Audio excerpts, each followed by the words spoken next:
నమస్తే అన్న అందరికీ నమస్కారం.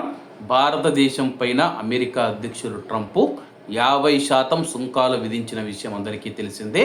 అలాగే సుంకాలు విధించిన అమెరికాకు భారతదేశం పెద్ద షాక్ ఇచ్చింది. వివరాల్లోకి వెళితే అమెరికా టారిఫ్స్కు కౌంటర్గా భారతదేశం కీలక నిర్ణయం తీసుకుంది. అమెరికా నుంచి $3.6 బిలియన్ విలువైన బోయింగ్ P-81 జెట్ల కొనుగోలు ఒప్పందాన్ని నిలిపివేసింది.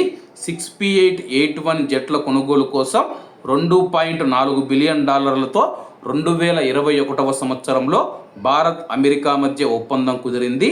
అయితే ఆ యొక్క జెట్ల ముడి సరుకులు భారత్ నుంచి ఎగుమతి అవుతూ ఉంటాయి. తాజాగా ట్రంప్ సుంకాలతో వాటి ధర భారీగా పెరిగింది. దీంతో జెట్ల డీల్ విలువ 50% పెరగడంతో అయితే భారతదేశం ఆ యొక్క డీల్ని అయితే క్యాన్సిల్ చేసుకోవడం జరిగింది. దీంతో భారతదేశం అమెరికాకు పెద్ద షాక్ ఇచ్చిందని చెప్పేసి చాలామంది నిపుణులు తెలుపుతూ ఉన్నారు. ఇలా డీల్ క్యాన్సిల్ చేసుకుంటా వెళితే కానీ దౌత్య సంబంధాలు దెబ్బతినే అవకాశాలు ఉన్నాయి. మరి నరేంద్ర మోడీ గారు ఎటువంటి నిర్ణయాలతో ముందుకు వెళతారో వేచి చూడాల్సి ఉంది.